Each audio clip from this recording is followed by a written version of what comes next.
Hey everyone, we are back for another week of exciting rehearsals. This week we are talking disaster planning and recovery. We'll also find out what made Trish say, well, no, I would still need you to chaperone one of the buses. I'm like, it's game one. I've waited since 2009 for this. And why Austin said, I want that. I want this one. I want that one. I want this one. And the next thing you know, if you're good enough, you might have some drum corps fighting over you. I think that's funny. All this and more, so get out on the field and we'll see you back on the sidelines for this week's episode of On a Water Break. 8 off the mat and go. Welcome to On a Water Break, the podcast where we talk everything marching arts. Everyone, bring it in. It's time for a water break. Welcome to another episode of Season 2 of On a Water Break, the podcast where we talk about everything you and your friends are talking about at rehearsal. On a Water Break. I'm Ricardo Robinson Shinall. And as Bandtober begins to wrap up, one thing that some bands had to deal with this year that many did not, it's the ever-changing climate and the scarier and scarier natural disasters that occurred this year. With hurricanes ravaging the country, many bands have had to pivot or almost completely stop their fall seasons. But before we dive into it, let's see who's on the sideline this week. Joey, you're back again this week, and you have some exciting guest clinicians you brought. Mm-hmm. We'll get to them in just a second, but I also heard that you were judging the state championships in Wyoming. Absolutely. I've been judging for about 10 years at this point, and I thought I'd seen it all. The Wyoming State Marching Band Festival is held in an ice rink. It's 20-20 with the front 20 cut off by the horseshoe. And that's not the craziest part of it at all. Being there in Wyoming in the rural space, they told us, hey, we're kind of behind the times. And I was expecting, not what I saw. They're really not behind as far behind the times as they said. But the other thing that I thought was amazing is if you weren't currently warming up, you were in the stands and supporting the group that was going on. The amount of camaraderie there was incredible. I love that. Yeah, they would say from so and so Wyoming, and they would literally call the groups to attention, and they would stand at attention as the group paraded on the floor. It was so cool. I had such a fun time, and it was cool to be around all the trooper friends out there. I hit Troopers Bingo for the first time in my life. It was just an awesome experience. Oh, that sounds like fun. Yeah. I think I had another friend that was judging with you. Allie Weber and Michael Weber, they were judging at that show too. So That's awesome. Trish, my love. How's Bandtober for you? I do fine, Shug. I know. How's your Bandtober been? It's been crazy. As a matter of fact, I was so jealous that I couldn't be on the episode about Bandtober because I was doing Bandtober. So it's been really, really crazy. But it's wrapping up. We have state championships on Saturday and nationals at MetLife Stadium on next Saturday, and then we're done, and then we jump right into Winter Guard. So all good here. Nice. Well, good skill to you this weekend at your state championships. Thank you. Also, good skill to your baseball team, the Yankees. Oh, there are a lot of people up on this podcast that are trying not to hear me, but I could see two faces right now showing their gear right now. I'm going to show my Aaron Judge MVP, even though he didn't really do much in the ALCS. It's all good. That's another episode. That's another issue with Bandtober I'm trying to work out. I have to go to a football game Friday night, game 1, and state championships on Saturday, game 2. But you know what? That's why we have cell phones. You can watch the game on your phone. That's exactly what I'm going to be doing. One of the playoff games, I was at a show and I had my AirPods in, and I was like, "Oh, I'm listening to commentary, for commentary." So, trying to figure all that out. But you know what? I sadly, although I am a Yankees partial season ticket holder, I will not be going to the World Series, sadly, because I priced out my seats, section 214A at Yankee Stadium, Saturday morning before the Yankees had even clinched $3,000. Oh. Now Wow. they're up to 4,000. So not happening. Yeah, I saw that the other day. The nosebleed seats are like they start at like $2,000. Yeah. Wow. All right. Well, Austin, you are down here with me in Florida, and you know all too well the issues we have down here. But what's going on with you? We're good. It's been fun. We're finally starting to wind down a little bit on the back half of Bandtober, which is not normal for me, but I'm kind of welcome to it. Luckily, my side of the state didn't get too bad of the hurricane, from what I understand. I mean, I wasn't in town, but from what I understand, we didn't even lose power. So you know what? I see it as a win. I really thought there was going to be a tree on my car. There was not a tree on my car. It was a win. You did get a win, man. Especially without losing power in Florida. It's too hot. I know. I mean, I wouldn't have been here anyway, but still. I was more worried about the contents of my fridge and my car than anything else. But nothing happened, so yeah. I'm okay. Yeah, I'll talk about that later when we get into the weather stuff about my fridge and my car and the power and all of that stuff. But we have a few guest clinicians joining us tonight, all of whom have had some issues with the severe weather this year. And I'm very excited because our first guest is my nearest and dearest and my permanent Valentine. We'll talk about that later on. But the one, the only, Pat Miller. Pat, how are you? I'm doing great. Thanks, Ricardo. It's awesome to be here. So, Pat, when we have guests on this show, we do a little thing with them. It's called a 32 count life story. So you're going to get 8 clicks off the Met, and then you are going to tell us in 32 counts. Don't rush. Don't be slow. Don't drag the phrase. You're going to tell us your life story from birth all the way up to, what you have for dinner tonight. Whatever you feel like stopping is where you stop at, okay? Okay. Sounds good. All right. You ready to do this? 8 off the I'm Met, ready. You're in. Here we go.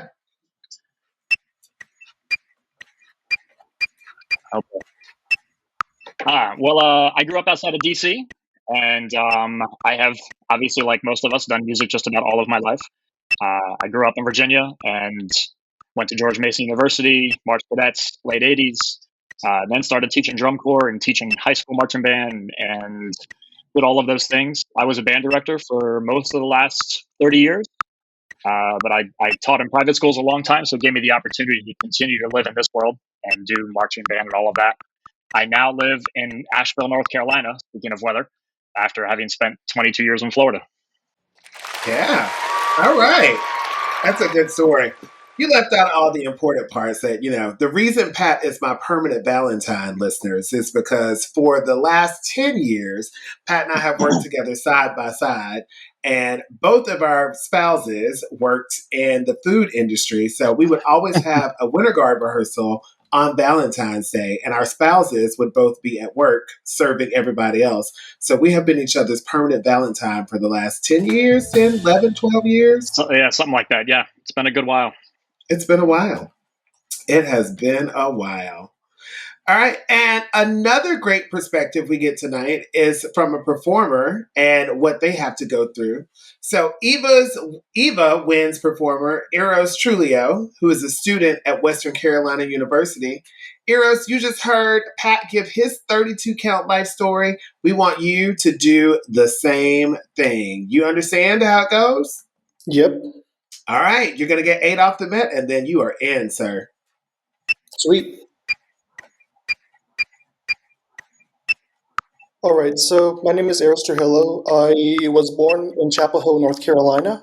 And then my whole marching arts story begins in a little town called Benson. That's where I went to high school. And then I went to West Johnston. I performed 4 years of all the different ensembles and stuff like that.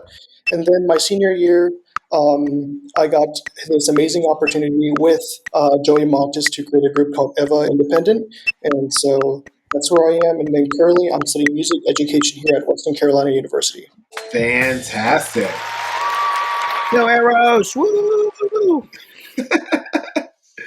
So, Pat, you are now currently making your life as strictly like a drill designer and drill writer. Eris, you are a performer and a student, and you both are in the state of North Carolina. What was it like living in a state that's not supposed to get hurricanes, or should I say, living in an area that's not supposed to get hurricanes, and then all of a sudden you get this massive hurricane that comes through and just tears up everything? I will say, having lived in Florida for the last 22 years, and we've been through our fair share of them, when I moved up here in May, it was not on my bingo card that this was going to happen. It's been interesting. It's been a very, very interesting process. We didn't have power for 10 days, and I was still finishing shows and trying to send off drill and access to Wi-Fi. And yeah, it's been an adventure that I don't think I expected to have happen, for sure. Eris, what about you? So this is really like my first time ever experiencing like a hurricane. And what's weird about it, it was in the mountains. You wouldn't expect a hurricane to like just show up and tear apart like cities and towns up out here. But my experience so far here, like boots on the ground, has been pretty bizarre.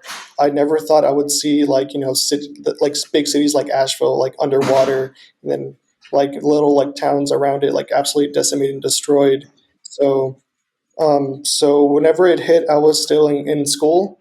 It hit like that Friday morning, and then I clearly remember that we lost like here at WCU, we lost internet and cell service for around 30 hours. Luckily, the school here has set up landlines so we can contact our families, and I did manage to go home shortly after.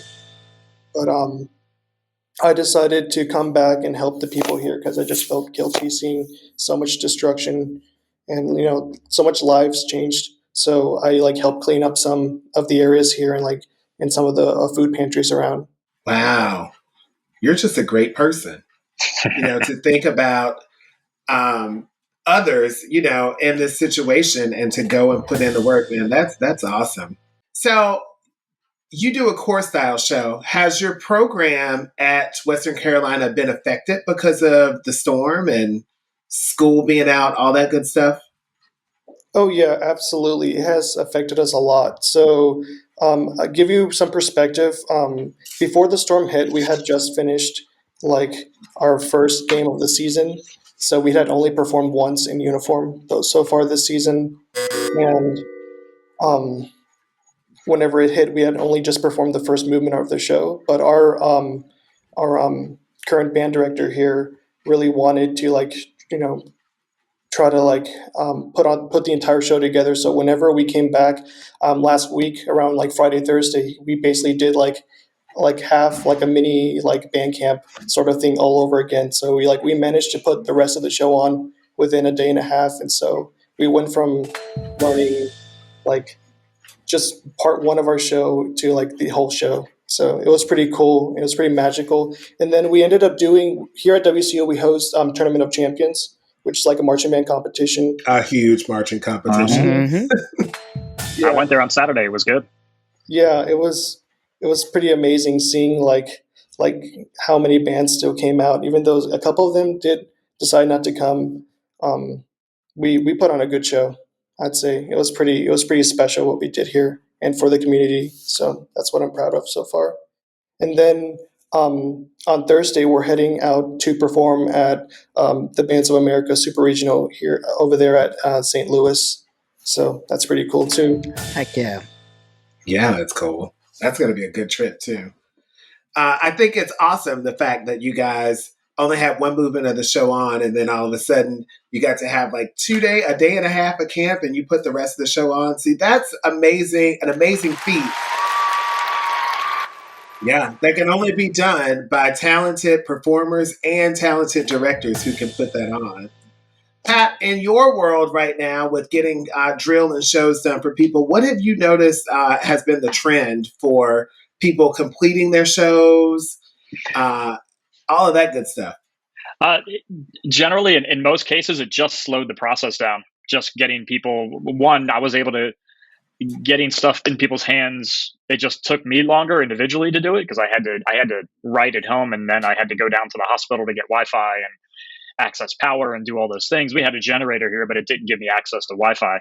But the programs were all they were all behind schedule, and I have 5 programs in Florida, and every single one of them was a little behind because of that. It just took them longer to get it done, and that because some missed a week of school, some missed a week, a half of school. Up here in Buncombe County, where I live in Asheville, they've been out for 3.5 weeks now, and they're starting to go back at the end of the week. They're finally going to get to go back into school here. The school with the director you're going to have on later on today, his school they did the Western Carolina University show this past weekend, and they're not even back in school yet. But they allowed them to start rehearsing and practicing last week at school, all the athletics and band and things. So, they're finding ways to work around it, but just everything got slower.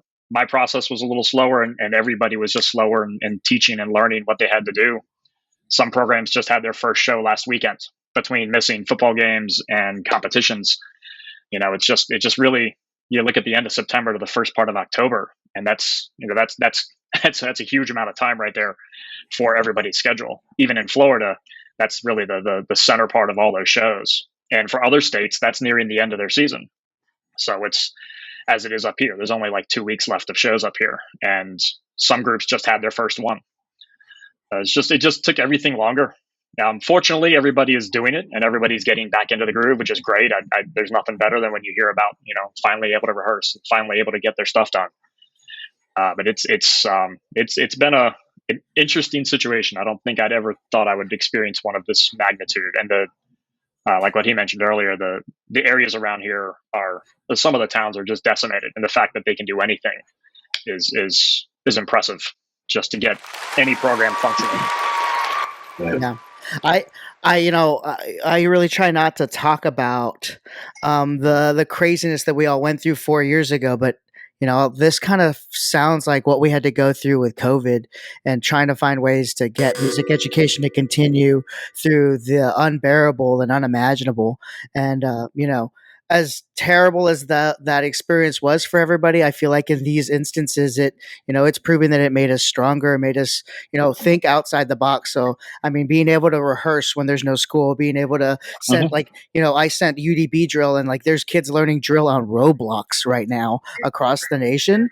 Finding those directors that are finding opportunities for their students to continue with music education and continue with art. I applaud them, and in this instance here in Western North Carolina, all of these directors are just trying their hardest to keep their kids active and out of the craziness, and it's amazing. It's crazy. I completely agree with you, Joey. It does. Hearing these stories does remind me, A, of COVID, and B, a little bit what we went through in the tri-state area up here when we had Superstorm Sandy. I remember that when we were getting ready for Superstorm Sandy, this was a band director a go for us, and we weren't a super competitive band at that time, which was fine, whatever. But we had our big festival coming up that Sunday, and Sandy was supposed to and did hit that Monday. And I remember the band director calling me. Turns out the sad part of the story is he ended up, I think he knew, but he ended up retiring at the end of the year. So he never got to do that big festival, his last one. But he called me that Sunday, or maybe even Saturday, I don't remember. And he said, the festival's canceled. And I said, well, why? And he said, well, because the storm is coming. I said, yeah, Monday. Well, what does that have to do with Sunday? And he said, well, we can't expect people to come out and watch a marching band show when they're running to the store to buy batteries and gas and stuff like that. So they canceled it. And it kind of made me think about when you just mentioned COVID, weren't we trying to, once we found out we were going to be quarantined, trying to squeeze every little ounce of freedom out? I was trying that at that point. I was trying to say, can't we just get that one show in before we, before it starts, pouring and winning on us? And the same thing with COVID. As a teacher, when I found out that, we were going to not, that Friday, I think it was the 13th of March 13th or whatever, was going to be our last day of school. Driving home from school that day, I was like, well, I wonder if I can hit this, and this on my way home before I end up in quarantine. So it's kind of we're trying to squeeze that little ounce of normalcy that we have, right? So yeah, and getting back to it as fast as we can, Yeah. and Especially thinking about kids and their mental health, like getting them Yes. back to something that brings them joy. Like I just applaud all these directors who jumped on and were ready to go. All right, I think it is time for us to do a little bit of news.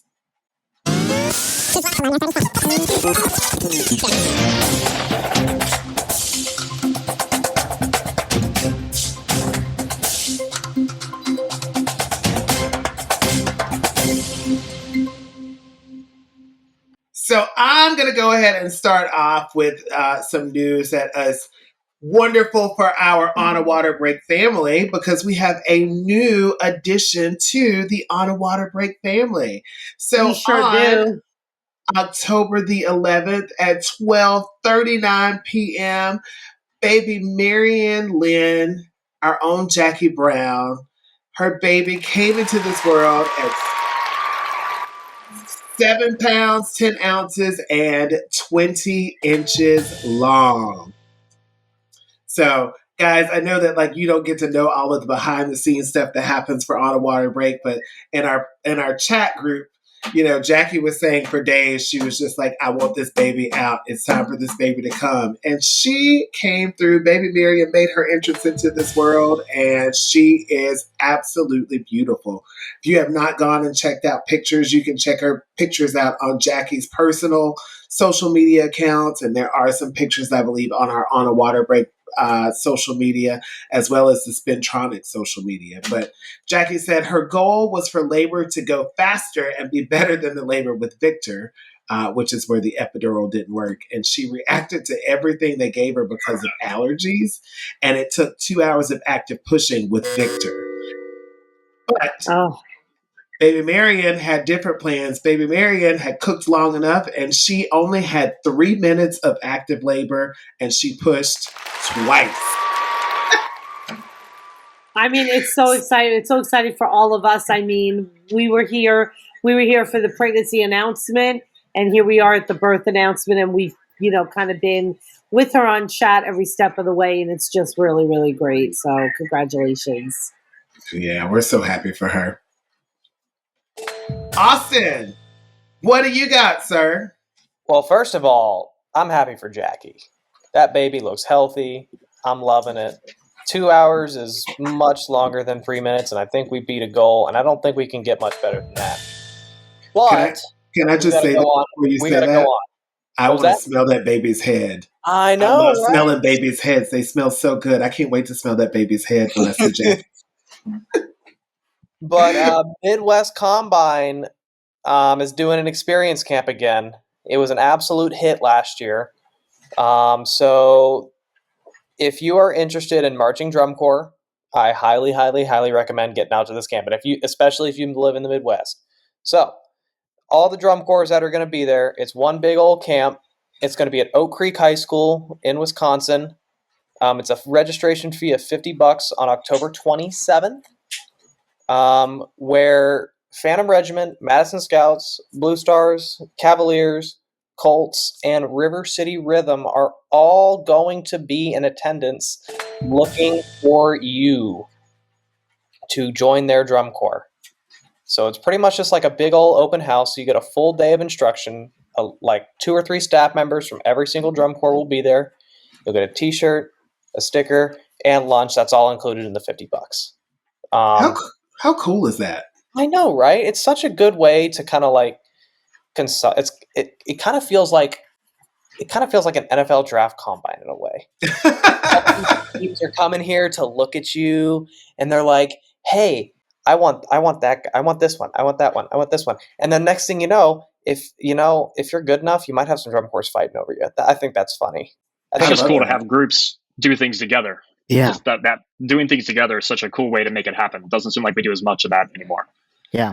The idea of camaraderie, especially with how difficult it is to be a drum corps these days, I think is great. And the fact that they're willing to work together. I mean, how hard is it? We all know how hard it is to create a team that works together to work with the same kids. Could you imagine creating teams that work together? I think that's pretty incredible.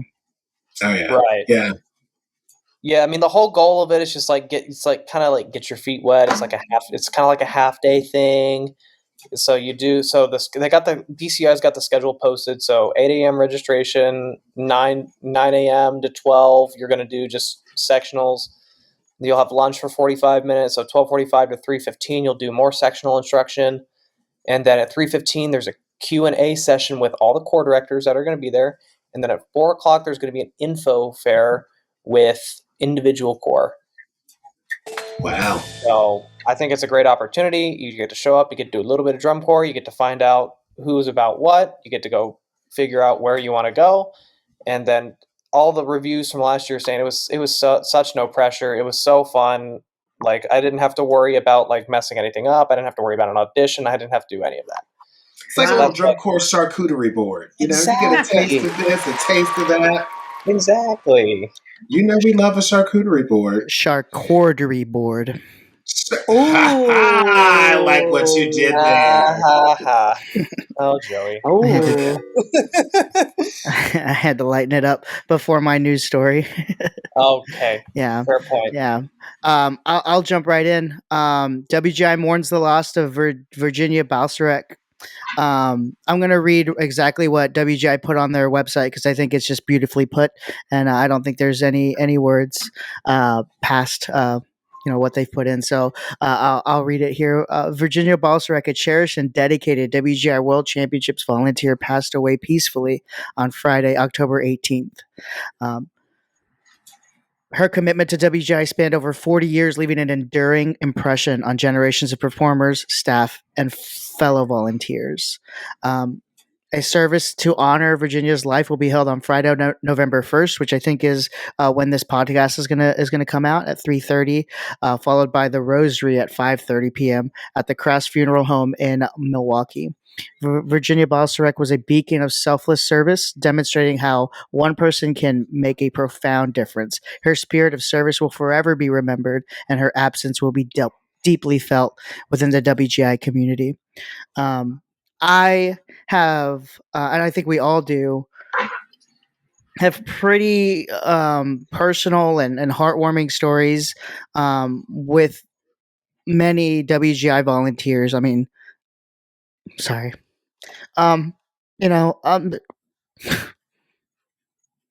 It's okay. We know. Yeah, I mean, we're here for you. Yeah, they do so much, and my significant other jumped on as a volunteer this past winter, and she just absolutely loved the experience and loved helping out, and that's where those people belong, and they make the experience for the students and the staff so positive, and when we lose somebody like this, I think it's I think it is deeply felt, and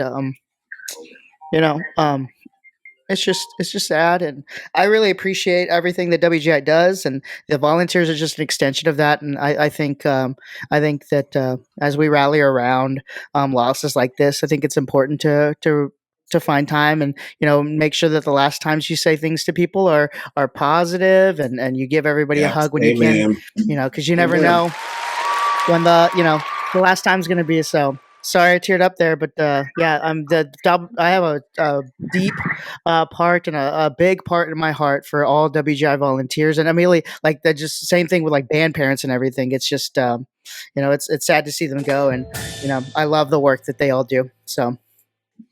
Yeah, I had the wonderful privilege of knowing Verge from my time marching the Cavaliers, because she was one of our Cavalier mothers.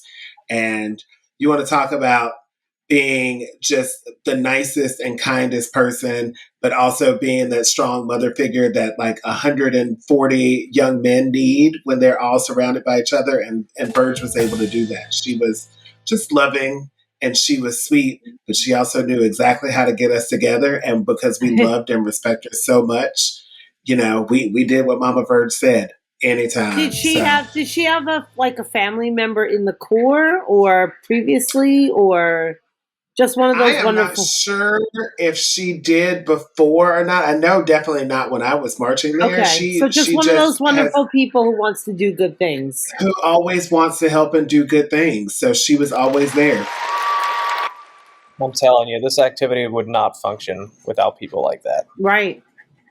it's just what it is. Like, without those volunteers, without those band parents, without those people who are just willing to just volunteer and give their time, we wouldn't be doing what we're doing at all. 1,000%. Like, Yep. they definitely, they keep this activity running, and silently too. Yep. All right, let's change the tone just a little bit. Pat, what do you have for us?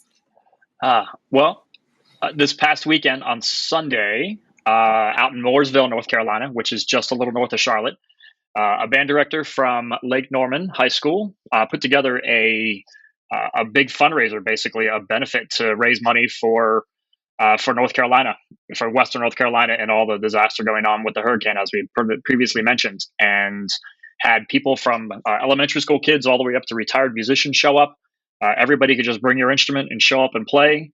And they raised, had people donated money, donated items. They were working through an organization, Samaritan's Purse, and they were collecting things and supplies and getting things to them so they could bring it and deliver it to Western North Carolina. And they said it was just an amazing experience, and a whole small U-Haul truckload full of items they got donated. But they said the amazing part was just the fact that it was 10-year-olds up to 80-year-olds all together, just mixed in, playing music, having a concert, and doing what musicians do, which is, I've always considered that to be one of our gifts as musicians, that we can perform and create music for people, whether it's in a great happy situation or an unfortunate situation where you're trying to just help out. And it was an amazing event, and they're still going to continue to collect things as they can. Just a great opportunity for somebody on this side of the state and a whole bunch of people to get together to try to help out fellow North Carolinians and all of the things that go along with that. I think that's about it. Yeah, I love stuff like that, just because it kind of hits home to me, because I don't know if you guys know this, I am also from North Carolina. I'm from the Charlotte area, so like seeing all this stuff out of Western North Carolina, like talking about the TOC show, I went there as a high schooler pretty much every single year. So watching all this go down, it's heartbreaking. But at the same time, like looking at all these things that all these people from my hometown and people from Florida and people from Georgia, South Carolina, and honestly the rest of the country are doing to help get things into Asheville and surrounding areas and a lot of those small rural towns, it's heartwarming to see, because it just hits a little bit close to home. And I'm sure Joey can relate to that as well. Yeah, absolutely. It's I've only lived in North Carolina for 3 years, but how welcome I felt, and people have been like, "How does it feel moving and doing all this stuff?" And this honestly feels like home. Like, it doesn't feel like I'm missing anything. And so I've kind of become a big, like, whatever I can do to help the state, let's make it happen. And I'm planting my roots. And so when we see beautiful stuff like this, I feel like I'm in the right place at the right time. Well, it's a unique. We've only been here 5 months, and the way people are here is blown us away. Like, we fell in love with the city really quick, and the people, and unfortunately you see more when things get bad, and the amount of good that we have seen people do for each other, and the restaurants in town, because the city is made up of restaurants that are all local places, and they're all giving away free food and things for people. Anybody comes by, you need food, come by, we'll give you. I mean, it's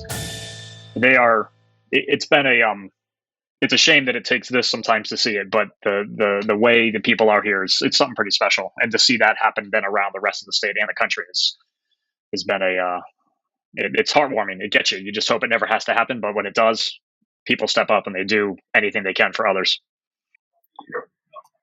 All right, Trish, I'm going to throw this over to you because you have a very important announcement for us. I do. So WGI is accepting nominees for the WGI Hall of Fame for the Winter Color Guard activity. This time, percussion is accepted on an even number year.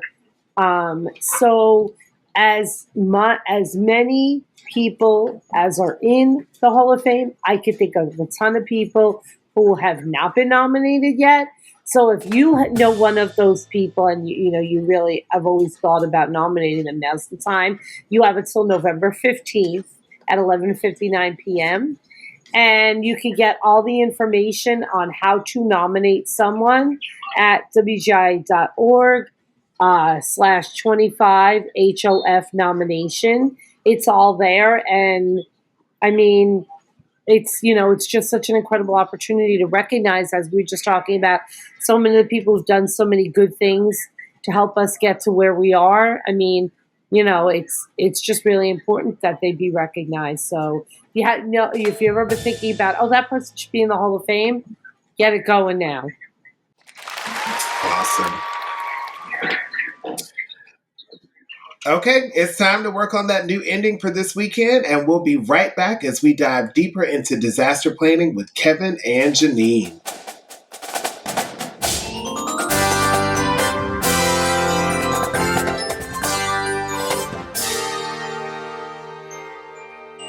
Hey, this is Christine Ream. And Chris Green. Guard Closet was founded as a consignment business in 2000. Since then, it has grown to include winter guard, band, percussion, and other genres. We can help you with custom flag and costuming designs. Our consignment inventory has plenty of great looks for your color guard, drumline, and marching band. Pay it forward.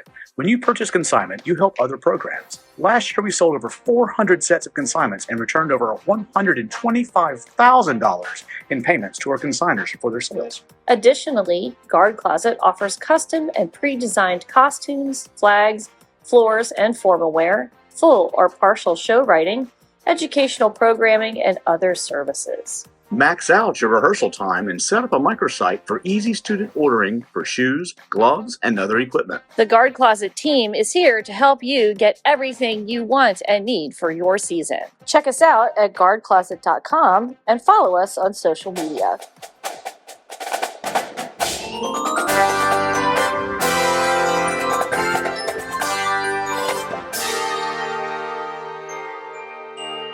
So I don't want to waste any time at all because there is lots to discuss as it relates to disaster planning.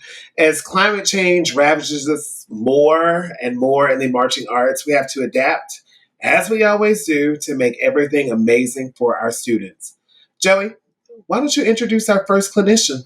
Absolutely. I'm super excited about this. Fellow North Carolinian, Kevin Young, is the band director at Enka High School. He's been there for 8 years. He was also at the Asheville Middle School for 4 years. Kevin, how you doing? I'm great. How are you guys? Loving it. Loving life. We do something really cool on the podcast. We do a 32 count life story. So in 32 counts, you got 8 off the Met, and you're going to tell us everything from the day you were born to what you had for dinner tonight. Are you ready?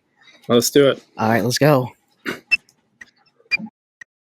Yeah, so I was born 1990. I'm a fellow Western North Carolina. That's where I grew up and was raised. Let's see. I've been the band director at Enka High School for the last 8 years. I'm very excited about this year until, of course, what we're going to talk about tonight. And dinner tonight, we had tortellini that my wife cooked right after work. So we're very excited about that, too. Awesome. Kevin, how was the tortellini? It was excellent, yeah. Love it. Yeah, now I'm hungry again. Especially after marching band rehearsal.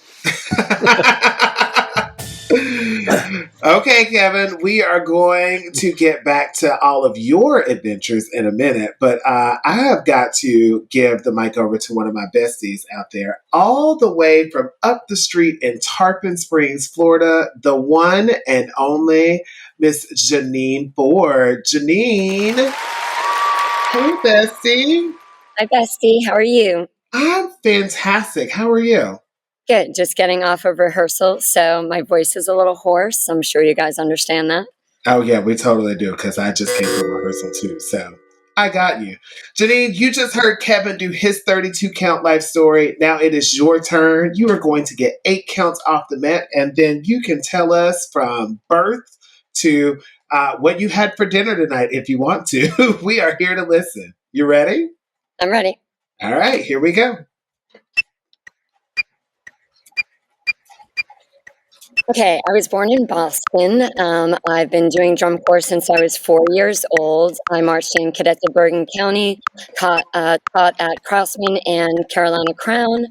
My husband is the band director of Tarpon. I've been here for a very long time. We have 2 color guards at Sunset Hills Elementary School, 1 color guard at Tarpon Middle, 2 at Tarpon High. I have 2 wonderful children. One is in luxury real estate. The other is DCI, WGI, and nursing student. And that's it. I haven't had dinner, so. A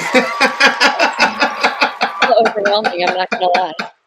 It is. It's a little bit intimidating when you try to pack so much stuff into a short amount of time, right? Okay, guys. So each of you has had to deal with some pretty extreme circumstances this year. So let's talk to each of you about what you've had to deal with and what are you doing to make things work. Kevin, we'll start with you. Yeah, so we're still not even in school. We went out of school, I think, September 27th was our last day. And then the storm came the 28th and just completely wiped out neighborhoods. And I mean, it was really, really insane for this area. You know, we're 2,000 feet above sea level. So it's like you would never have thought 20 feet of water would just rush through a city like Asheville. So we actually start back school this upcoming Friday. Thank the Lord. We're happy about that. But it's on a weird schedule. But at least we're there. We can flush toilets. So they're going to let us go back just because of that. Yep. I never thought I'd take for granted flushing a toilet until now. So, but yeah, so how we've made things work, you know, for about 2.5 weeks, we didn't do anything. We couldn't. We learned our last set of drill the Friday before a week exactly before the hurricane came through. And we had 1 rehearsal and then that was it. And then 2.5 weeks, we were like, what are we going to do? You know, water was out of the entire city. 80% of Asheville did not have water for over 2 weeks. And there's still some parts that don't have water. So we've just really tried to bring morale by, you know, messaging the kids, keeping their spirits up, you know, just having a 2-hour, you know, come get your instrument, take it home and practice. And we all know they hung out and talked to each other because they want to care about each other. So, you know, we try to do things like that. And then finally got the green light last Monday to practice for a maximum of 2 hours a day. So we did that all week last week. Awesome. Yeah, I think it's probably good for your kids to be able to get back to that normal sense of something and taking that time to be with each other and just bond and fellowship with each other. I mean, that's important to those kids. Yeah, we went to our first contest Saturday, so we were very excited just to, you know, show up and do something and, you know, survive that. So they were just excited to be able to have that opportunity again. Yeah. What did that first rehearsal look like? Oh gosh. Well, you know, so our drill writer Noah Bellamy, he writes a lot of numbers. So we were like 107 sets. I was like, you know, what are we going to remember that? You know, there's 107 sets and we just did like 40 in like a week. So it was interesting. It took them about 2 reps, but after about 2 reps, the kids were like, oh yeah, I go here. I was like, wait a minute, y'all actually remember that? Like, that's surprising. Because normally I would say they don't remember half of what they learn most of the time, but they really did a nice job and like they maintained so much. I mean, I was very proud of what they were able to do. And a lot of kids, especially my drum line, really practiced over that course of 2 weeks because they didn't have power. They've had nothing else to do. So maybe I should just take the power away more often. Take the power and the phones away and we'll all see how much better our kids get. Yeah. Yeah. Did most of your kids end up being okay after all that stuff happened? Yeah, so where we are, we're like 10 minutes west of downtown Asheville, so we're actually in Candler. And, you know, we got hit hard, but not like downtown. Like, I know you've probably seen the pictures of Biltmore Village and things like that. I mean, my wife works at the hospital, and she was there for like 4 days, and we went and saw her because, you know, we didn't have cell phone service either for almost a week. And you couldn't get out. I mean, the whole place was just underwater. It was crazy. I've never seen water like that. So, but yeah, for our kids, it was pretty okay. But there's a lot of places that cannot even, you know, go back. Little towns, Chimney Rock, just wiped out. No, you can't even get to it. Wow. You know, I was talking in the first segment about, you know, in Florida, we know that hurricanes are coming and we kind of prepared for them. You guys in North Carolina, you did not expect this type of situation from a hurricane. You know, mostly you thought maybe you would get some rain from a low pressure system, but it was still, you know, fierce winds and extreme amounts of rain. Yeah. Yeah. Well, I think the craziest thing for us is that it rained 2 days before nonstop.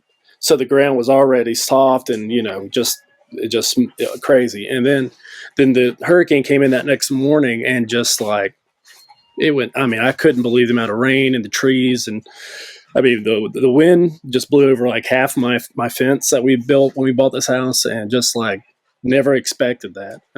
And we were supposed to host our 50th band festival the day after Helene, and I was on Thursday night going, "Hey, we might still be able to host this." And then I was like, "Yeah, that ain't happening now."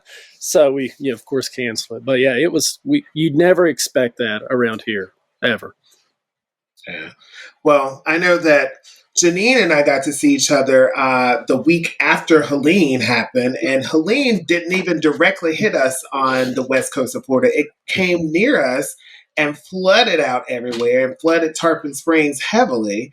And I was with Janine as we found out that Milton was heading directly at us. So we were having a conversation about what had happened in the first hurricane while simultaneously starting to think about how we were going to prepare the next day for Milton. So Janine, tell us, your story of what was going on in Tarpon that week, because you had some sad stories, but wonderful as well.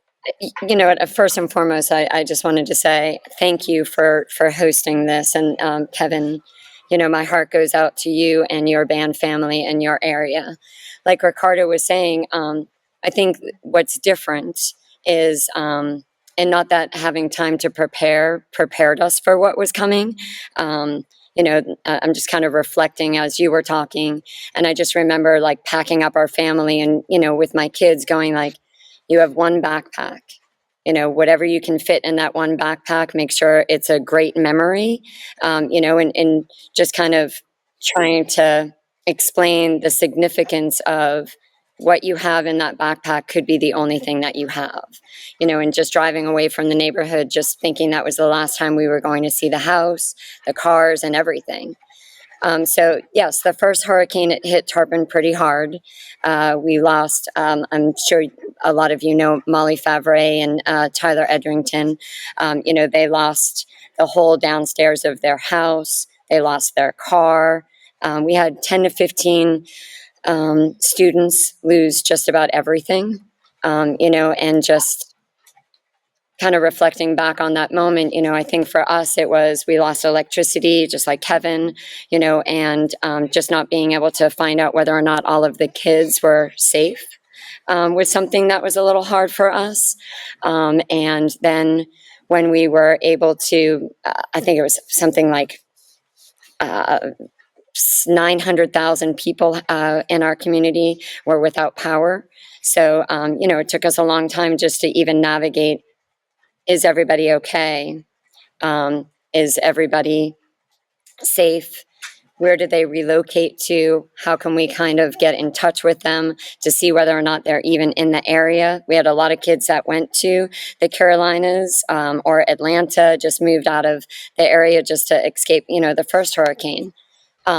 So just like Ricardo said, we're dealing with the first hurricane. We're realizing that everybody's safe. We lost a lot. The debris that's on everybody's front lawn is just insurmountable. And that is still there, so we're finishing one hurricane, the next one's coming in. We have all this debris everywhere. And, somewhere in between all of that, we had one rehearsal. And just like Kevin was saying, the door opens to the band room, to the guard space, and kids are just walking in and they're just, they're kind of crying. They're so happy. They're hugging each other. And it was in that moment that you realize, the materialistic things really didn't matter. It was the love and the connections. And just seeing them have that moment was, for me, life-changing. So fast forward, getting out on the field, just like Kevin was saying, it took us maybe 1 or 2 reps, and the energy, the effort, the camaraderie, the connections, everything just kind of locked in, and they were in it. So talking to a few parents, the parents were super excited that we were able to create that energy for the kids, because they felt like, not that it relates to COVID really, but like in a way it does, because for us it was, we felt like we had lost everything. I'm sure, Kevin, it's the same thing, so we're coming back together. the parents are like, we want our kids to be kids. We don't want them to deal with devastation and loss. And, we want them to be happy and, to have this opportunity. So going into our first competition was great. We were able, that's where, I met up with Ricardo, and, then we realized this other storm is going to be worse. I live in Oldsmar, so it was one of those places where all three bodies of water were going to hit us. And, that's when reality really, I think, hit us all. So I feel like I'm being so down, but there's a positive to this. So the second hurricane hits, we're all okay. We have no electricity. We have no water, like Kevin was saying. We're not allowed to use the drinking water. We're not allowed to flush toilets and all of these things. And slowly, Pinellas County starts to come back from it. We see pockets of electricity coming back on. We're able to get in touch with our students. And I think that was Tuesday, and we're supposed to be hosting our competition OMF. And so I remember having a conversation with my husband, and we're, the uncertainty of, one, can we pull this off? Are there enough bands in Florida that are able to come to the competition? Should we even try to do that? Is the community ready for that? So we're just dealing with all of these emotions. And the superintendent, his son is in the band, and he sends out a message, and he said, Pinellas is coming back to school on Wednesday. And that was the first thought where we hey, can we do this? Do we have enough time? Does the community want that? I think it really put life in perspective for us, going the arts, they really do make a difference in kids' lives. And 100%. And again, I'm trying not to get emotional, but it is still, I'm sure, Kevin, it's still raw, or Ricardo, you know what I mean? Yeah. But when you just have so much love for these kids, and they've worked so hard, and I think that we all just felt like we needed to present an opportunity for them, whatever that looked like, whether it was a full show or just for part one and part two, to just try to, bring things back to normal. And so, we were fortunate enough to be able to do that. We had our contest on Saturday. We had 23 bands. The stands were full, and each group got a standing ovation, and it was so amazing just to see them. Again, it's like that first WGI that we came back from COVID, and it was it didn't matter what you did. It didn't matter how well you did it. What mattered was you were there, you were present, and everybody could appreciate, whatever it was that you were providing. Yeah, I always feel like whenever we go through something like this, I remember back when I went through Katrina, when I still lived in Mississippi, and being out of school for days. And the first thing that we were able to do was to go back and have a band rehearsal. Just the amount of understanding that every single person in the organization went through something serious and traumatic. And this was the thing that we get to do to bring us back to our normal selves, to get us back in a spirit of creating and performing and just that level of passion. And like you said, taking your mind off of the devastation, because, driving down the street here in my neighborhood, there's still all of the debris from my yard is in my 100%. front yard right now. There's signs still blown over. There's still traffic signals in town that, are blown upside down or that don't have power. And the Hurricane Milton actually touched land in Bradenton, which is where the school that I teach is. And I got to see this amazing picture yesterday of the eye and what the eye looked like as it was coming across through the town. And it's just an eerie feeling. And I'm so the first thing that I thought was, I'm so glad that all of my kids are okay. Mm-hmm. Stuff can be replaced. We can relearn show. We can not do the entire show. I just want my kids to be okay. And it seems like they've come out of it and they're eager. They're ready. They have more of a fire lit under them because they lost time and they want to be with each other and hang out, but they also want to make sure that they're like respecting their friends who did lose things. We had kids that lost homes, that lost cars.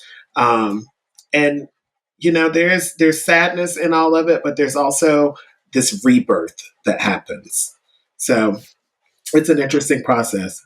Yeah, and I agree with everything that you just said, Ricardo. I think too, in all of that, it's like we have this energy here, and we're able to, I'll say, control that. But they are still having difficult times because they're driving back home. 10 to 15 of our families lost their cars, lost everything. So, where we're in control here, they're still going back home to, the devastation. And I think that that's why it's so important that we were able to provide, some sort of normalcy to them. And adaptability is a huge thing. We're trying to teach them to adapt to unpredictable situations, and whether it's weather or whatever the disruption is, find alternative ways to be successful. Yeah. Kevin, I'm going to throw this over to you now. So what has been the best thing that you think has come out of this tragedy? I think that really, truly the best thing, it's just seeing the kids' resiliency and seeing them not take for granted what before this storm did. They would take for granted even a water break, or we would do this, we would do that. And just seeing them come to this activity and really give it a much better effort and just really dive into it and believe in themselves to go, tomorrow this could change. The next day, this could change. And the next day, this could change. And they just continue to work through that, and just being good humans. I think that these types of situations change people. I know, for us, the first couple of days, it was hearing the stories afterwards of people getting shot over gas or not being able to eat in grocery stores. I'm like, I would have never thought, we didn't have a gas shortage. We didn't have a grocery shortage. It was just people freaking out. And then the next thing you know, 5 seconds later, everyone is helping everybody. Every neighbor is helping everybody. They're walking through the neighborhood. Seeing my kids at Ingalls in line to get gas somewhere, because I live 45 seconds from the high school. And so I see the kids all the time in the community. So just really seeing them and seeing what this can do for people and bringing the best out of humanity. Because even in the darkest times of that, I think there's so much more good that comes out of it. And just, people that they care about people. And just seeing that in our kids and our program and our administration. I mean, I had my administrators bringing, big trash cans with water that I had to scoop a bucket out. The kid used the bathroom, throw it in the toilet, and automatically flushes. Just seeing that camaraderie and coaches and just everything that not only the arts but athletics. I mean, we started athletics and band at the same time. That was one of the first things our superintendent allowed to happen. He was just we've got to get these kids something. And so I really think that's the most important thing that's come out of it. Yeah, absolutely. Janine, you always have these little pearls of wisdom, and I love it when I get them in text messages or in conversations with you. So what advice would you give to people after this situation? Just don't take life for granted, and don't take people for granted, connections for granted. And when we're talking to the students, trying to get them to understand that, tomorrow's not promised to us.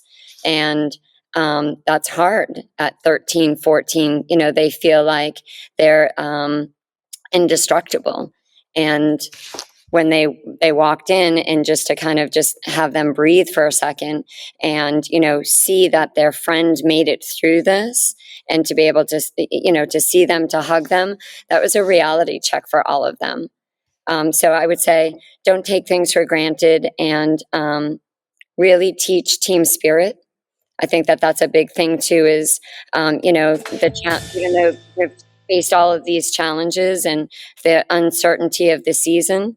I think, we're learning perseverance, we're learning determination, we're learning all those great buzzwords. But I also think that, the team spirit and building each other up is a good tool to have as well. Okay, how about we switch all of this up and hear from each of you in a segment that we like to call, What Are We Doing? What are we doing?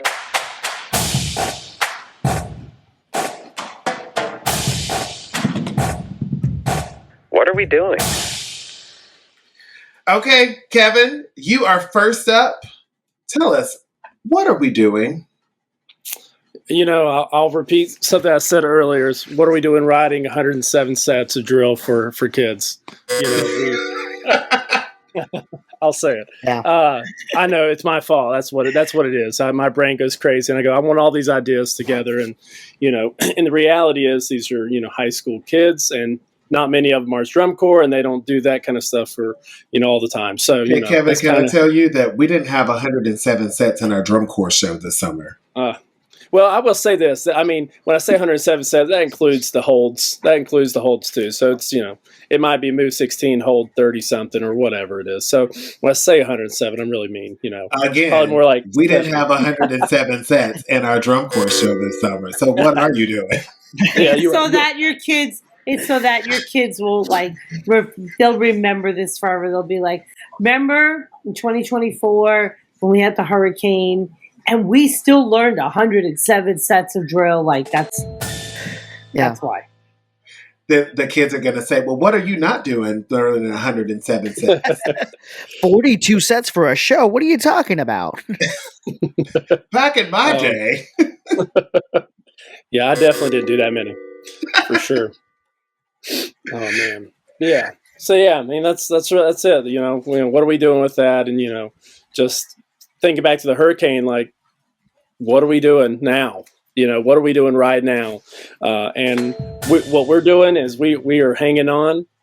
We are learning. We're making the best of it, and the kids are the progress they made from last Monday to really today was just unbelievable.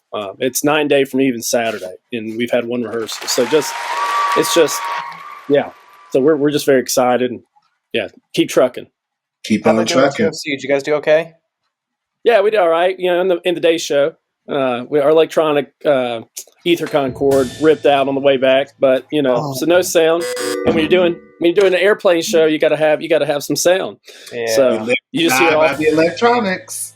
Hey, yeah, I know. I'll blame Markworth on that one. No, I'm kidding.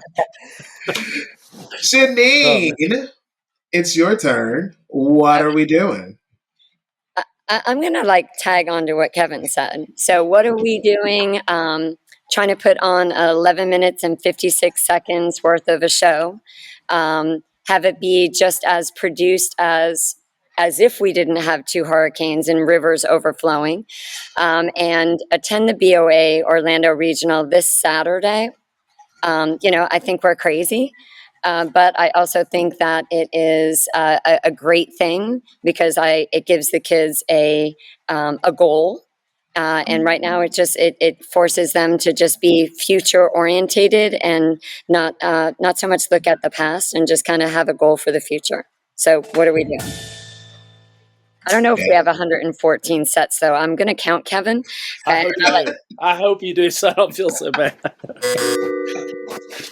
You guys are superheroes for that. So, that being said, you know what? I think that we need to have our gush and goes. Great job, everyone. Set your equipment down. Gush and go. Okay, Kevin, you get to go first. What are you gushing and going about this week? Oh, man. We were gushing and going over some Top Gun. That's the end of our closer, and we are just we got electric guitars standing on a real airplane. We've got a real airplane on the field, and we were just gushing all over that. And just, Jose, I'm being serious. We have a real airplane. It's not a lie. A real airplane on the field. Yeah. What kind of airplane? It was actually a crop duster plane. School in Georgia, South Paulding, I think, used it for 2 years. Wow. And so we bought it and really wanted to do this airplane show. Our 50th Land of the Sky show was supposed to be at the end of September, but now it's like November 2nd. And so we were trying to do like a show that, contributed to Jets, and that's because that's our name, the Enka Jets and all that. So we tried to tie all that in, and I just happened to see this airplane, and I was like, I'm crazy. I'm going to go buy this airplane. And we turned it into, like a Top Gun thing, and we get the little guitar player on the plane. It lights up, smokes, all that stuff. So yeah, we're gushing over that right now. Sweet. What is that? How do you travel with that? How do you? Oh, it breaks live. Hey, listen. The show. Duh. Oh, sorry, my bad. Yeah, you just land it. My bad. No. Well, for the right, we did put a nose on it, so it looks more like a fighter jet because you don't want a crop duster plane on the field for Top Gun. So we did edit a little bit, but so it actually, the way that those guys engineered it, they ripped everything out of the cockpit except for the seat, and they put it all on wheels. So the wings come apart. The cockpit and the something lodge, I can't remember. I'm not a fuselage. Yeah, thank you. Fuselage comes apart and it just rolls. We roll it out on the field, and the parents, you put it together. You can take. I can take it apart by myself. I can push 3/4 of it. I cannot. The cockpit I cannot push by myself. That thing's like 300 pounds. Let's make Enka some money. How much? How are you selling it at the end of the season? How can I want to do something with it right now. We are going to sell that and the flight suits that we bought and the whole 9 yards. So for sure. Halloween. Does your Jets team have an Aaron Rodgers on it too? No. I think our football team has the same record as the New York Jets. Oh, so okay. That helps. We're like 2-5. I think. So. Well, I live in New Jersey, and although I'm a Giants fan, I'm sure there are plenty of people, even in my neighborhood, that would be willing to give you Aaron Rodgers for your team. I don't think that'd help us. Okay. This has become the sports ball episode more than the hurricane relief It is episode. all about sports. This is the On a Water Break from a Sports Ball Game podcast this week. We're actually partnered with MLB and NFL and the NBA. So thank you to our sponsors. Janine, what would you like to gush and go about this week? Well, I know nothing about sports, guys, so I'm sorry. Same. I know what's his name? Tom Brady, only because I grew up in Boston. So that's the only real name that I know. But my gush and go is the kids came up with some catchphrases. So they call themselves, we are Tarpon Springs. We're built Ford tough, and we are awakening from the storm. The show is called The Awakening. So, wow. They're running back to their sets, and they're just kind of screaming all these things, and they call themselves the Storm. Something funny too is in some of the choreography, if they release and the toss is a little too fast, they're like, "Whoa! It's not Hurricane Milton. It's only." I'm not sure if that's the right thing, but I'm letting them do it because. It's softening the mood, the moment. Yeah. So I love that. We all cope in different ways, Kids will be kids regardless of where they are. It doesn't matter if they're from a little tiny town in Illinois, or they're from Hebron or Tarpon Springs. Band kids are still band kids. Band kid's gonna band kid. Mm-hmm. That's awesome. Oh, man. Hey, it's called Gush and Go, not Gush and Stay. Let's go. Okay, so this was amazing. Thank both of you for being here, being so open and honest and raw with us about your experiences and this devastating time and how your band programs are slowly but surely coming back to normalcy and thriving. Kevin, where can people find you or your band on social media? Yeah, they can just look up Enka Bands on Facebook or Instagram, or go to our website at enkaband.com. Pretty easy. Awesome. And Janine, what about you? Oh, well, actually, can I do a plug really quickly? Please do. So, the Tarpon Springs community, and again, Kevin, probably the same thing for you. They've always sponsored the band programs, and they've helped us with. Just donating to the kids and all of that. And right now, if anybody wants to come down to the Tarpon community, we're trying to rebuild the sponge docks so they could really use patrons. Come to the restaurants, go down Main Street. There's some great shops and everything like that. So the community that has helped, the Color Guard and band program, and they've always shown their support. Just wanted to see if there's anybody out there that, could come down and show their support and, get some Greek food, purchase some sponges. There's all natural sponges down at the sponge dock. So, come and help our community rebuild.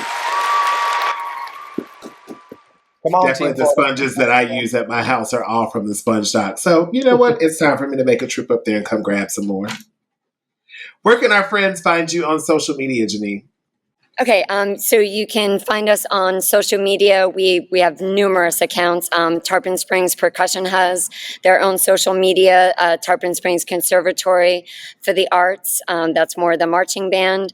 Tarpon Springs Color Guard. So we're on numerous entities in the social media realm. And Instagram, I think we probably have numerous Instagram accounts as well. So just search Tarpon Springs and you'll find us. All right. Okay, everyone, back out for a few more chunks and then a full run. What are we doing? And more Gush and Goes are next.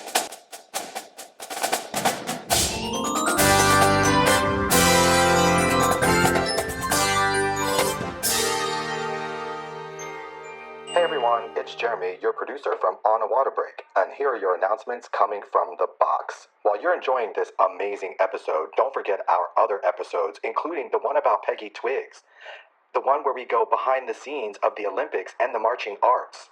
We check out the first female drummers from Crossman. We also have amazing special features, including At Step Off with Jack Goudreau, Lost in Translation with Cynthia Bernard, and Behind the Lens with Chris Marr and Russell Tanakaya. Don't forget our other bonus feature, On a Water Break With, where we explore individuals or small groups. We talk to people like Eric Carr, Forte Athletics, and comedian Tony Deo. If you know of a story, or you know of someone that would make a great story, email us at onawaterbreakpodcast@gmail.com. Okay, field staff, take it away.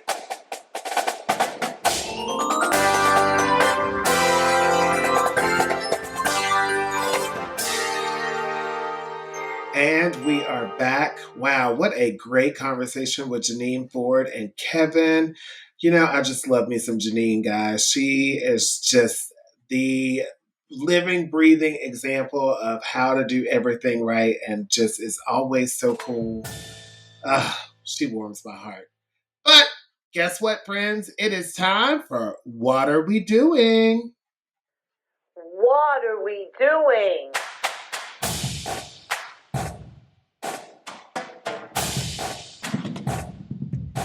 What are we doing?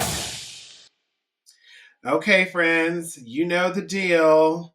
This is your time to dish or rant on something that just drives you crazy and ask, what are we doing? Trish, what are we doing? Well, I'm almost ready to change my what are we doing to what are my friends doing, spamming me in the group chat about my beloved New York Yankees. So I'm almost ready to change it to that. I got a Dodger fan up in here. I got an Astro fan up in here. I don't even know what's going on. So I'm almost ready to change it to that. However, what was I doing 2 weeks ago when I had a band show? Well, I didn't have a band show. I had a Sunday show that weekend.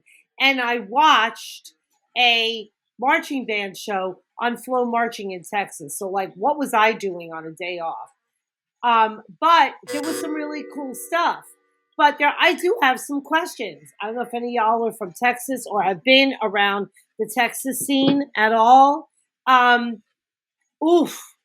What was that wind doing? Oh my God. What was that wind doing?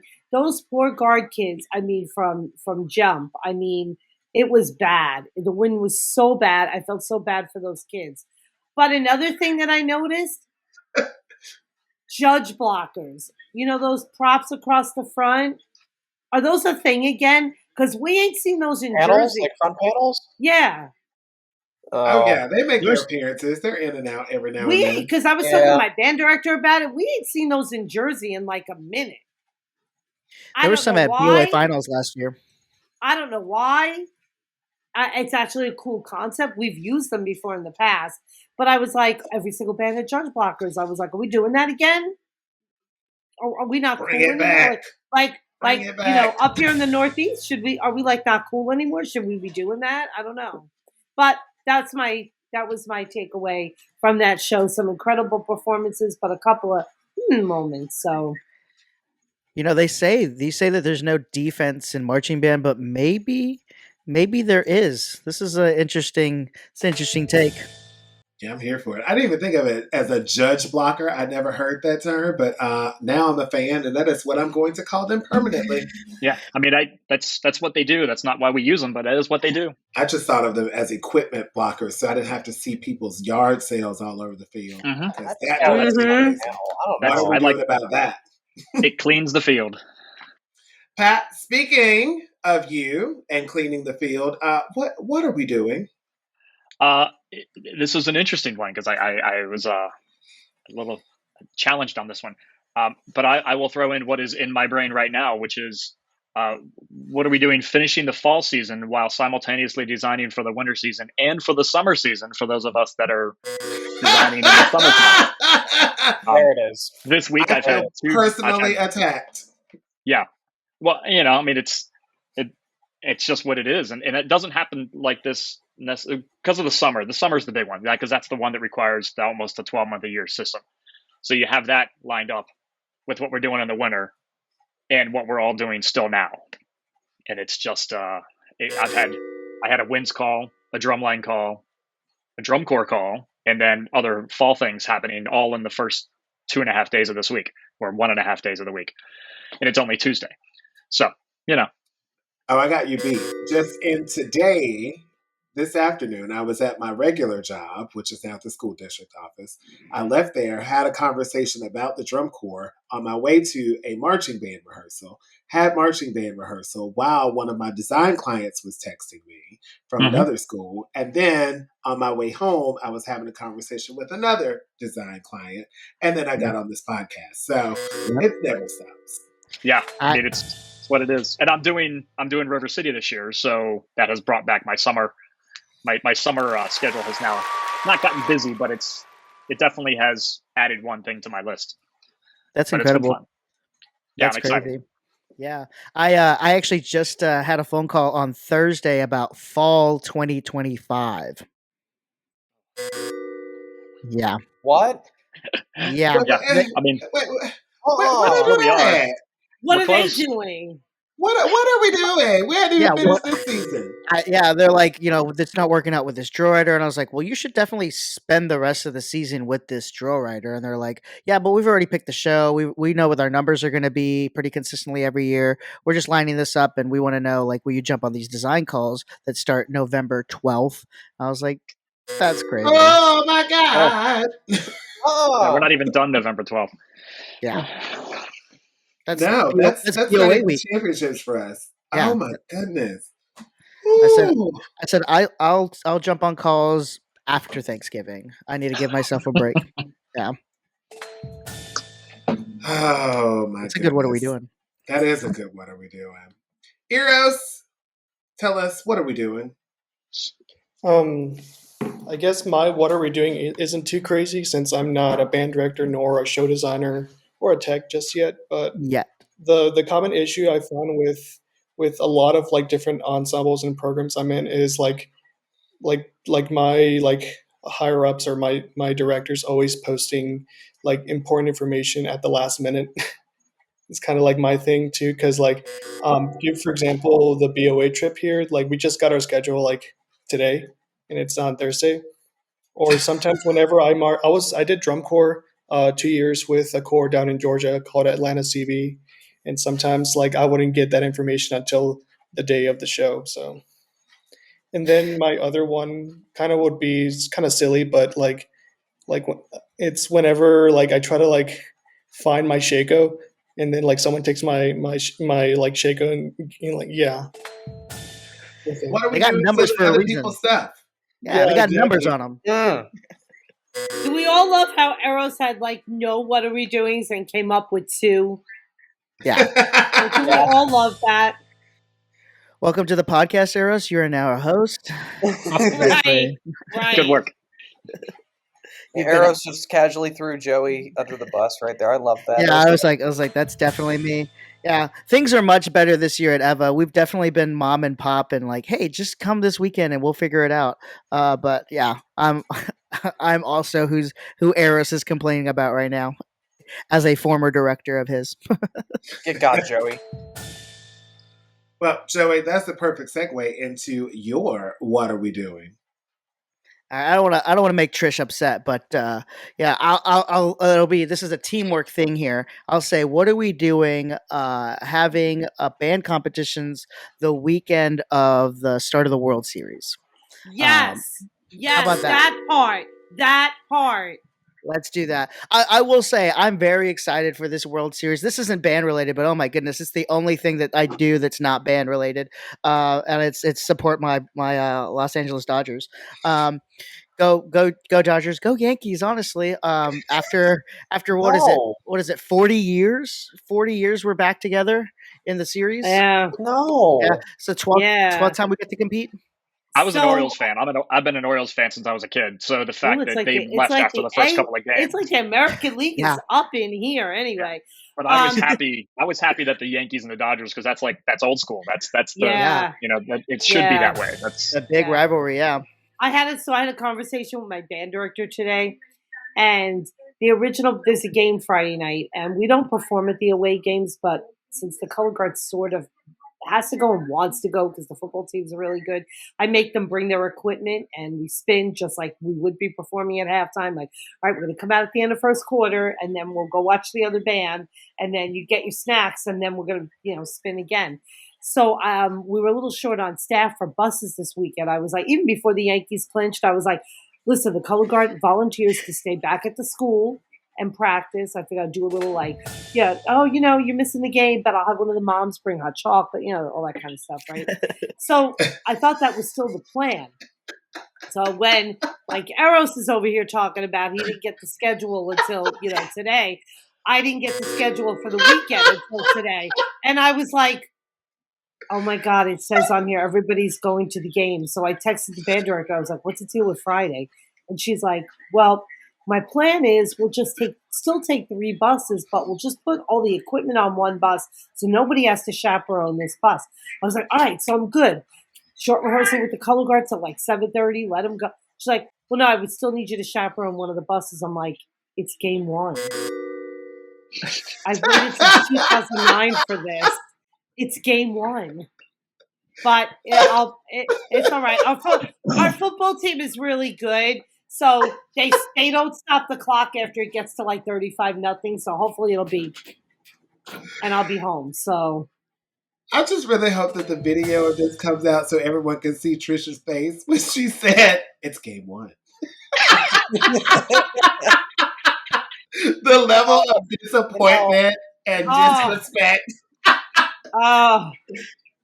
As the resident Astros fan in here, who has had to put up with this for the last 7 years, that's your problem. Simultaneously watching baseball and doing band, it's been fun, and it actually is not as hard as you think it is. I know. Can't the Astros tell you?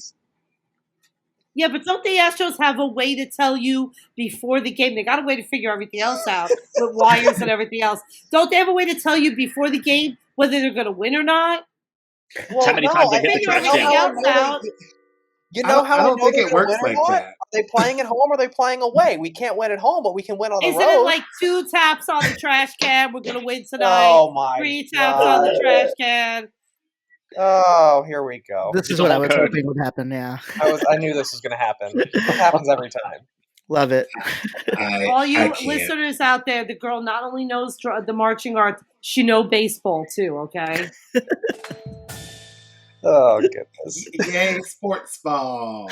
I do have to clarify that this happens in the group chat as well on a somewhat consistent basis. It does. So this is not 100% just podcast things. This also happens via text. I'm just glad I brought it to life so the listeners could see what goes on behind the scenes. Appreciate y'all. All right, Austin, it's your turn. What are we doing? Oh goodness! All right. First of all, what are we doing? Not canceling the World Series because the Yankees and the Dodgers both suck. But that's I'm done. I'm done. Wait, what? Yankees and Dodgers both suck. So we should. What are we doing? Not canceling the World Series. Austin, You know what? When I get my season ticket package at Christmas, because my boyfriend is very generous and gets me a season ticket package at Christmas, if I have an Astros game on there, you coming up and you going with me because I want you to hear everything that's said at Yankee Stadium. Every single thing that's said at Yankee Stadium. I'm okay with it. I'll go. I will go. I'm gonna probably get some sort of food or beverage item thrown on me at one point, but I'm about it. 1,000%. And it might be by me. I would also like to go. A Yankees fan, an Astros fan, and a Dodgers fan enter Yankee Stadium. What could possibly go wrong? I don't know much about sports ball, but I don't know that that's going to work out well for somebody. No.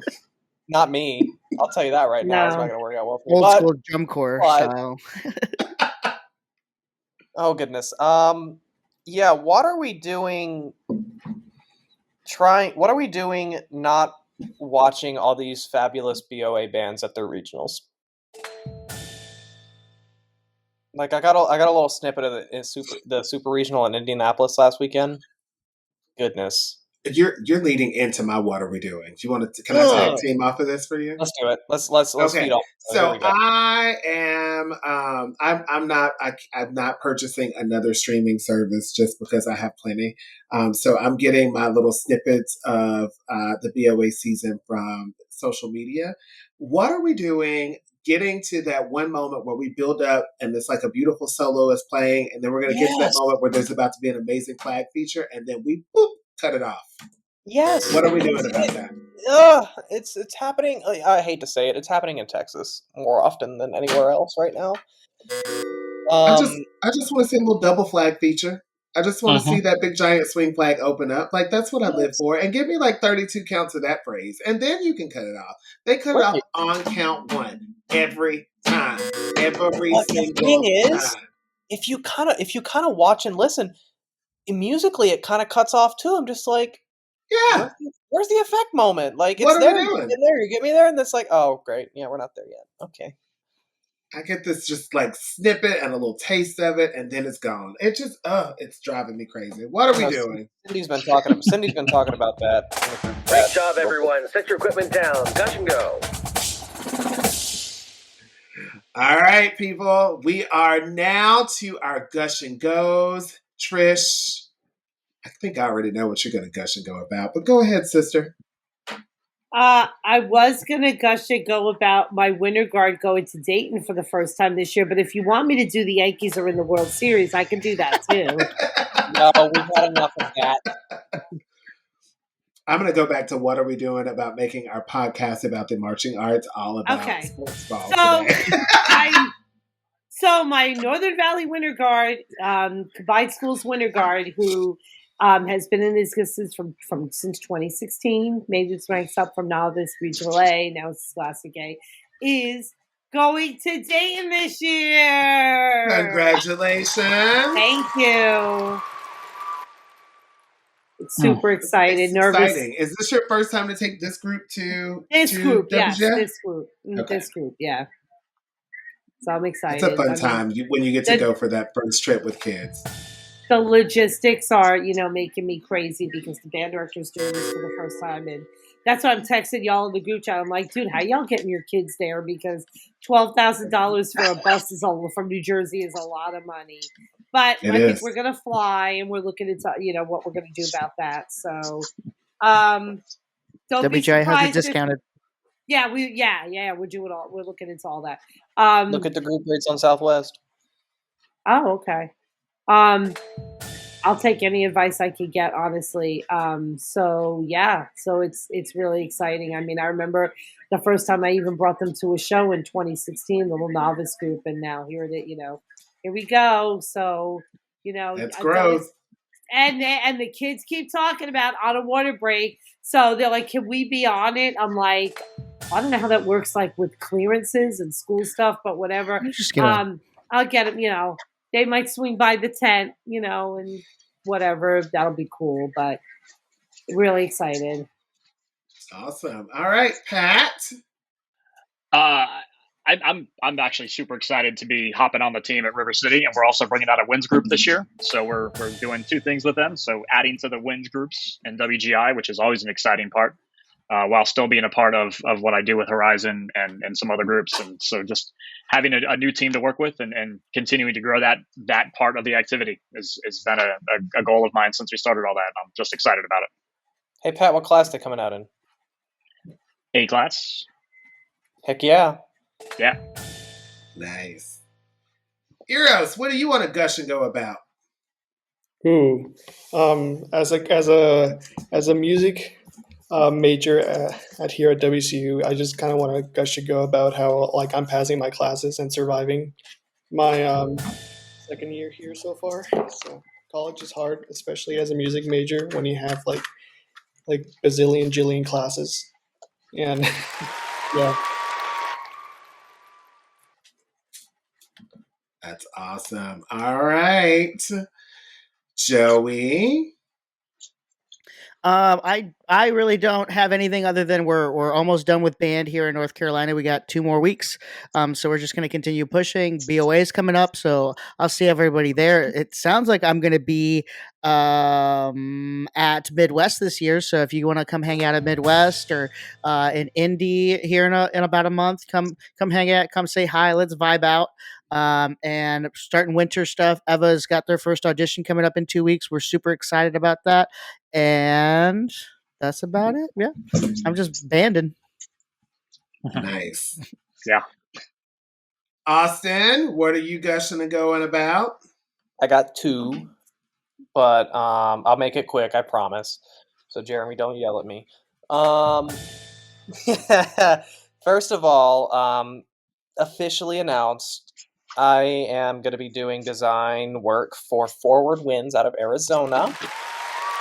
I'm going to be coming in open class. I don't think we're going to go to Dayton this year. We're just trying to kind of reestablish the program, get a couple things working. But I'm really excited to get to work with the team. Seems like a great group of people so far. I've had great conversations with them, but I would not be in this position without my dear friend Pat. That's my other gush and go. Having people like Pat in my corner to support me. We love Pat. He's been around he's been around my kind of career for. He marched with Jesus, so. I know he did. Oh wow! But he's not as old as Todd. No. I'm AD. He's BC. Exactly. All right. Well, yeah, he's great. I love Pat. He's been around since 2017, and he's taught me, and we've taught together, and it's just such a fun relationship that we've had. And just a quick shout out to Pat because we got to go to Hawaii in the fall. So. We did go to Hawaii together. Yeah, I'm jealous of that. Well, I am going to gush and go and say that today I finished writing my last feature for my marching band show. Now all I have left to write are transitions. Oh, no. Yeah. Oh, no. Not the transitions. Transition time now. So, we're in a good place. Okay. Can't wait to see him. Hey, it's called Gush and Go, not Gush and Stay. Let's go. Thanks, everybody, for a great rehearsal this week. Thanks to our hosts, Trish, Joey, and Austin. Eros, where can they find you on social media? I have an Instagram. It's named Fix It Grunt, so FIXITGRUNT.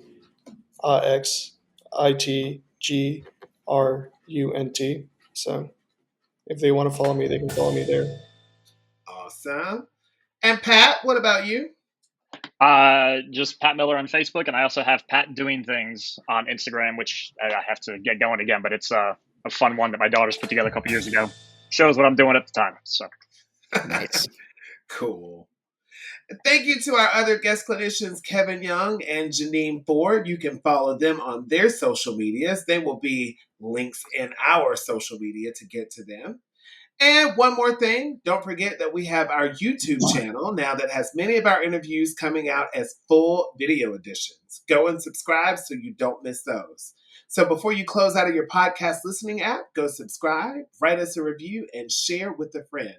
Follow us on social media at On a Water Break, and we'll see you at the next rehearsal on a water break. We did it. The On a Water Break podcast was produced by Jeremy Williams and Christine Ream. The intro and outro music was produced by Josh Lyda. To learn more, visit lydamusic.com. And until next time, thanks for tuning in.